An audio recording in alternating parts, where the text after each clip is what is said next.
प्रधानमंत्री ने कहा, बहादुर सैनिकों के साथ मजबूती से खड़ी है देश की संसद। कोरोना संक्रमण के बीच शुरू हुआ लोकसभा का मानसून सत्र।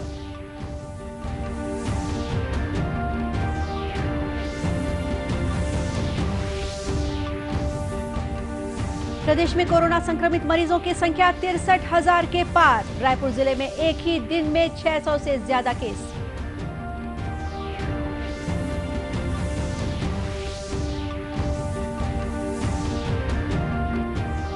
घायलों की मदद और व्यवस्थित आवागमन के लिए 10 जिलों में 15 नए हाईवे पेट्रोलिंग वाहन मुख्यमंत्री ने हरी झंडी दिखाकर किया रवाना।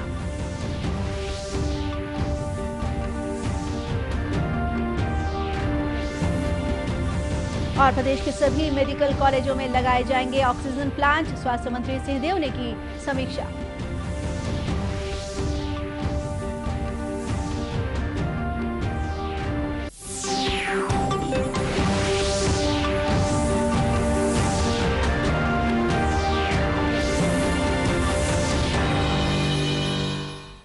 नमस्कार, आप देख रहे हैं दूरदर्शन समाचार। मैं हूं गोपा सान्याल। अब समाचार विस्तार से। प्रधानमंत्री नरेंद्र मोदी ने विश्वास व्यक्त किया है कि सीमा की सुरक्षा कर रहे बहादुर सैनिकों के साथ संसद मजबूती से उनके साथ खड़ी है। संसद का मानसून सत्र आज से शुरू हुआ। सत्र शुरू होने से पहले संवाददाताओं से बातचीत में श्री मोदी ने कहा कि सैनिक देश की सीमाओं की रक्षा में डटे हैं और सभी सांसद सैनिकों के समर्थन में एकजुट हैं। इस सदन की और भी एक विशेष जिम्मेवारी है और विशेष करके इस सत्र की विशेष जिम्मेवारी है। आज जब हमारी सेना के वीर जवान सीमा पर डटे हुए हैं, बड़ी हिम्मत के साथ, जज्बे के साथ, बुलंद हौसलों के साथ दुर्गम पहाड़ियों में डटे हुए हैं और कुछ समय के बाद बर्फ वर्षा भी शुरू होगी। जिस विश्वास के साथ वो खड़े हैं, मातृभूमि की रक्षा के लिए डटे हुए हैं, ये सदन भी, सदन के सभी सदस्य एक स्वर से, एक भाव से, एक भावना से, एक संकल्प से वो संदेश देंगे, सेना के जवानों के पीछे देश खड़ा है। संसद और सांसद सदस्यों के माध्यम से खड़ा है। पूरा सदन एक स्वर से देश के वीर जवानों के पीछे खड़ा है। ये बहुत ही मजबूत संदेश भी ये सदन देगा, सभी माननीय सदस्य देंगे, ऐसा मेरा पूरा विश्वास है। प्रधानमंत्री ने कहा कि मानसून सत्र विशेष परिस्थितियों में हो रहा है और सांसदों ने कोरोना संकट के दौरान कर्तव्यों के निर्वहन का पथ चुना है। श्री मोदी ने कहा कि सभी एहतियाती निर्देशों का पालन किया जाएगा और जब तक कोविड वैक्सीन तैयार नहीं होती तब तक इन उपायों में कोई कमी नहीं होगी।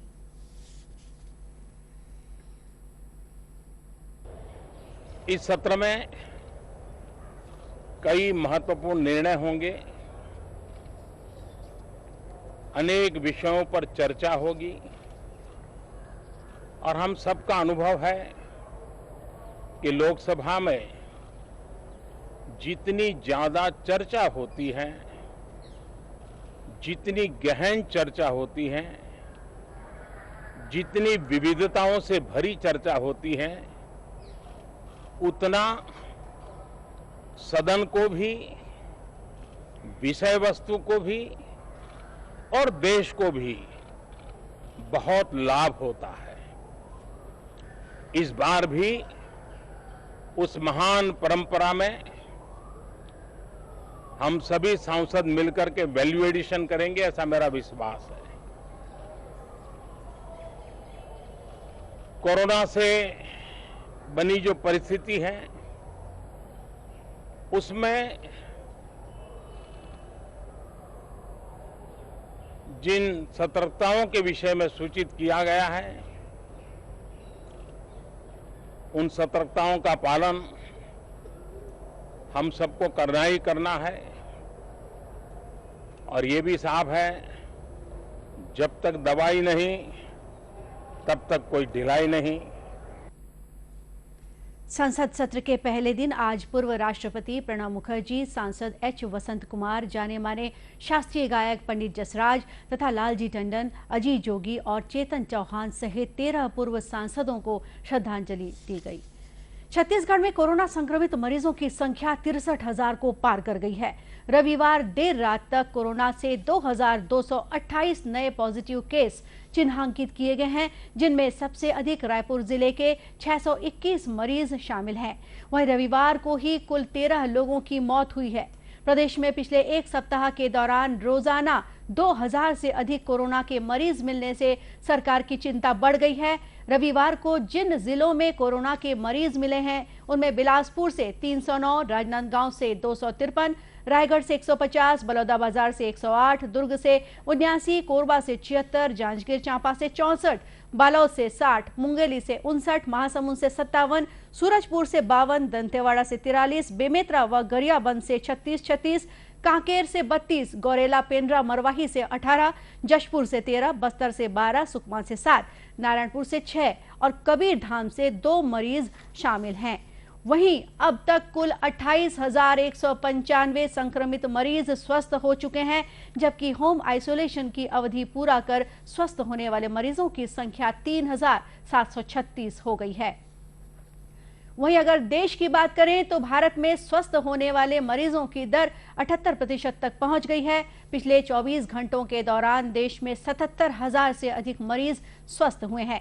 वर्तमान में भारत में इस संक्रमण से मरने वालों की दर 1.64% रह गई है, जो विश्व में सबसे कम दर वाले देशों में शामिल है। इसी तरह विश्व में अब तक कुल संक्रमित मरीजों की संख्या 2,85,00,000 तक पहुंच गई है, जिनमें से 9,16,955 व्यक्तियों की मृत्यु हो चुकी है। इस बीच मुख्यमंत्री भूपेश बघेल ने सड़क दुर्घटना में पीड़ितों को तत्काल राहत पहुंचाने तथा सुगम, सुरक्षित और निर्बाध आवागमन की सुविधा के लिए हाईवे पेट्रोलिंग के 15 वाहनों को हरी झंडी दिखाकर रवाना किया। इस अवसर पर उन्होंने कहा कि राज्य शासन दुर्घटनाओं को नियंत्रित करने के लिए प्रतिबद्ध है। दुर्घटनाजन्य स्थलों की पहचान कर हाईवे पेट्रोलिंग वाहनों के माध्यम से घायलों को शीघ्र मदद मिल पाएगी। मुख्यमंत्री द्वारा 10 जिलों बलौदाबाजार, धमतरी, बालोद, बेमेतरा, कोरिया, जशपुर, सूरजपुर, बलरामपुर, कांकेर और कोंडागांव के लिए 15 वाहनों को रवाना किया गया। ये वाहनें सभी अत्याधुनिक संसाधनों से लैस हैं, जिनमें GPS system, breath analyser, smartphone, reflector jacket, raincoat, LED button, wireless set, digital camera, first aid box, अग्निशमन यंत्र, स्ट्रेचर की सुविधा उपलब्ध है। उल्लेखनीय है कि वर्तमान में बाघ नदी बॉर्डर से ओडिशा बॉर्डर तक 15 हाईवे पेट्रोलिंग वाहनें चल रही हैं। नई 15 वाहनों से यातायात व्यवस्था दुरुस्त करने तथा सड़क हादसों में घायलों की मदद करने में काफी मदद मिलेगी। राजनांदगांव जिले में कोरोना संक्रमण का ग्राफ लगातार बढ़ रहा है। ऐसे समय में कोरोना के खिलाफ राजनांदगांव की स्वच्छता दीदियां साफ सफाई के माध्यम से स्वच्छता का संदेश देकर लोगों का मनोबल बढ़ा रही हैं। आपदा के समय ये सभी स्वच्छता दीदियां रोज सुबह कोविड अस्पताल पहुंचकर सफाई में लग जाती हैं और बिना झिझक के साफ सफाई कर कचरा कलेक्शन करती हैं। इसके साथ ही वे विभिन्न वार्डों में जाकर डोर टू डोर कचरा इकट्ठा करती हैं। पेंड्री स्थित SLRM की सुपरवाइजर रीभा यादव का कहना है कि संकट की इस घड़ी में वे देश और समाज को सर्वोत्तम सेवा देने का प्रयास कर रही हैं। हमें समय समय पर गाइडलाइन दिया जाता है, जैसे कि कहा जाता है कि पेंड्री जिले की पूरी कोरोना पॉजिटिव को रखा गया है। मेडिकल कॉलेज, कोविड-19 हॉस्पिटल, जहां से हमारी स्वच्छता दीदी डोर टू डोर कचरा कलेक्शन करती है। जैसे कि डॉक्टर कॉलोनी है, वहाँ पे स्टाफ नर्स हैं और कोविड-19 है, जिला चिकित्सालय है, हॉस्टलें हैं, बॉयज हॉस्टल हैं, गर्ल्स हॉस्टल हैं, वहाँ से स्वच्छता दीदी कंधे से कंधे मिलाकर डॉक्टर से नर्स स्टाफ से पूरी कंधे से कंधे मिलाकर डोर टू डोर कचरा कलेक्शन करती है। नगर निगम आयुक्त चंद्रकांत कौशिक का कहना है कि स्वच्छता दीदियों के इस जज्बे की शहरवासी काफी सराहना कर रहे हैं। उनके योगदान को कम नहीं आंका जा सकता। समाज के प्रति इनकी सेवाएं सराहनीय है। तो नगर पालिक निगम की चूंकि बेसिक कार्य है स्वच्छता साफ सफाई, और इसमें हमारे स्वच्छ भारत मिशन की जो स्वच्छता दीदियाँ हैं जो प्रत्येक घर और दुकान से कचरे ले जाते हैं और ले जा करके निकटस्थ मणिकांचन केंद्र जिसको हम SRMC सेंटर कहते हैं वहाँ पर इसका सेग्रीगेशन और कंपोस्टिंग करते हैं। उनका कार्य अनवरत रूप से जारी है, बल्कि कोविड-19 के इस काल में तो उनकी और महती भूमिका स्थापित हुई। शासन के द्वारा दिए गए निर्देशों के परिपालन करते हुए भी, और जो एहतियातन उनको बरतनी है आवश्यक PPE किट के साथ दीदियाँ लगातार इसमें अपना योगदान दे रही है। स्वच्छता दीदियों की मेहनत और लगन का नतीजा है कि आज शहर के साथ साथ कोविड अस्पताल भी स्वच्छ एवं सुंदर लगने लगा है। पंचायत एवं ग्रामीण विकास मंत्री टी.एस. सिंहदेव ने आकाशवाणी रायपुर द्वारा प्रसारित विशेष कार्यक्रम हमर ग्राम सभा में लोगों को स्वच्छ भारत मिशन ग्रामीण के विभिन्न आयामों की जानकारी दी। उन्होंने बताया कि 2 अक्टूबर 2014 से 31 मार्च 2020 तक स्वच्छ भारत मिशन का पहला चरण संचालित किया गया। इस दौरान गांव को खुले में शौच मुक्त बनाने के लिए प्रदेश में 35,23,000 घरेलू शौचालय बनाए गए। वहीं मिशन के दूसरे चरण में 1 अप्रैल 2020 से 31 मार्च 2025 तक गांव को खुले में शौच मुक्त बनाए रखने के साथ ठोस एवं तरल अपशिष्ट प्रबंधन पर जोर दिया जा रहा है। इसके लिए गांव और राष्ट्रीय राजमार्गों में पर्याप्त संख्या में सामुदायिक शौचालयों के निर्माण की योजना है। पंचायत मंत्री ने बताया कि गांव में ठोस अपशिष्ट प्रबंधन के लिए प्रत्येक जनपद पंचायत क्षेत्र में 16 लाख रुपए की लागत से शेड का निर्माण किया जाएगा, जहां प्लास्टिक, सूखा और गीला कचरा को अलग अलग कर उनका समुचित प्रबंधन किया जाएगा।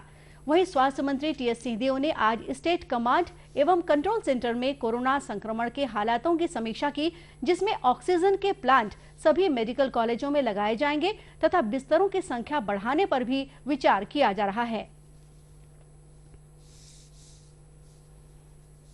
बड़ा निर्णय कमेटी ने लिया है। सभी अधिकारियों ने ये सहमति जताई कि ऑक्सीजन के प्लांट हमको हर मेडिकल कॉलेज में तत्काल स्थापित करने। तो ये 9 मेडिकल कॉलेज 6 जो चल रहे हैं और 3 जो नए बनेंगे, ये 9 जिले में ऑक्सीजन प्लांट, ताकि हमको यहाँ न भागना पड़े वहाँ न भागना पड़े। ये 80 लाख से 1.5 करोड़ के बीच का आ सकता है। उसका जो भी प्राइस आएगा टेंडरिंग उसकी हो जाएगी। 5 दिन के अंदर टेंडर करके हम लोग चाहेंगे कि जल्दी से जल्दी ये स्थापित हो जाए। तो एक ये बड़ा निर्णय हुआ है। साथ ही HDU के बिस्तर हर मेडिकल कॉलेज में कम से कम 100 हों और जिला अस्पताल में 30 हों, इस पे भी चर्चा हो रही है। और कैसे इसको फंडिंग करके कहां से इसको जल्दी चालू अब किया जा सकता है, उसकी तरफ भी बात हो रही है। कोरोना संक्रमितों की पहचान के लिए प्रदेश में टेस्ट की संख्या बढ़ाने के साथ उपचार की व्यवस्था में भी विस्तार किया जा रहा है। और अब अंत में मुख्य समाचार एक बार फिर। प्रधानमंत्री ने कहा, बहादुर सैनिकों के साथ मजबूती से खड़ी है देश की संसद। कोरोना संक्रमण के बीच शुरू हुआ लोकसभा का मानसून सत्र।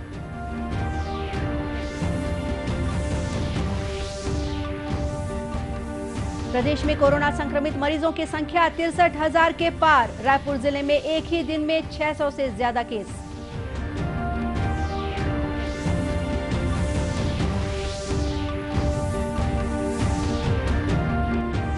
घायलों की मदद और व्यवस्थित आवागमन के लिए 10 जिलों में 15 नए हाईवे पेट्रोलिंग वाहन मुख्यमंत्री ने हरी झंडी दिखाकर किया रवाना।